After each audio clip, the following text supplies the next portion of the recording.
ஒரு கோட்பாட்டின் அடிப்படையில் இந்த நலத்திட்டங்களை பார்க்கிற பார்வை வந்து அதிமுக தரப்புல இருக்கிறதாக நான் நினைக்கல. இந்த மு.க. ஸ்டாலின் செயல்படுத்திய திட்டங்களுக்கு பின்னால ஒரு கோட்பாடு இருக்கு, சமூக நீதி அப்படின்னு ஒரு கோட்பாடு இருக்குது. அவங்களுடைய எம்பவர்மெண்ட்டுக்கும் அவர்களுடைய வளர்ச்சிக்குமான நோக்கம் இருக்குது. அது தவிர காலை உணவு திட்டம் உள்ளிட்ட பல்வேறு திட்டங்கள் வந்து சமூக முதலீடாக இருக்கு. அதனுடைய பலன் வந்து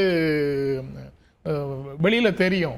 ஆனா அறிவிக்கப்பட்டிருக்கக்கூடிய நிதி இப்போ 1000 என்பது 2000 ஆவது, மற்ற விஷயங்கள்ல மீனவர்களுக்கு, புதுமை பெண், தமிழ் புதல்வர்கள் கூடுதல் நிதிகள் அப்படின்னு அறிவிக்கும் போது அரசுக்கான அந்த நிதிச்சுமை அப்படிங்கிறது கூடும். அந்த திட்டங்களுக்கு ஒதுக்கக்கூடிய நிதி அதிகரிக்கணும். அப்ப அதை நம்ம எப்படி சரி செய்ய போறோம் அப்படிங்கிற அந்த ஒரு அது ஏற்கனவே மற்ற விஷயங்கள்லாம் சொல்லியிருக்கிறாருல, அது வந்து நீங்க கணக்கில் எடுக்க மாட்டேங்கிறீங்க.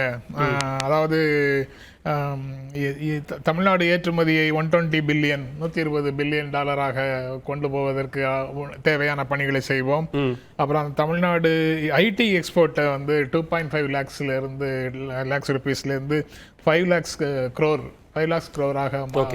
உயர்த்துவதற்கு வேலை செய்வோம்னு சொல்லியிருக்கிறாங்கல்ல. அது போன்ற அந்த சைடில் நடக்கக்கூடிய வேலைகள் வெறும் நலத்திட்டங்களை மட்டுமே நம்பி அரசு இல்லை. வெறும் நலத்திட்டங்களால் மட்டுமே அந்த 11.19% சதவீத வளர்ச்சியை பெற்றிருக்க முடியாது.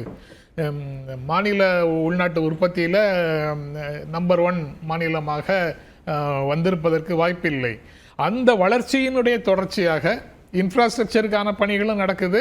அதே சமயத்தில் ஒரு செக்மெண்ட் வந்து சமூகத்தில் ஒரு பகுதி வந்து வளர்ச்சி இல்லாமல் தேங்கிவிடக்கூடாது என்ற காரணத்தினால அவர்களுக்கு ஒரு கை கொடுத்து தூக்கிவிடக்கூடிய பணிகளும் நடக்குது.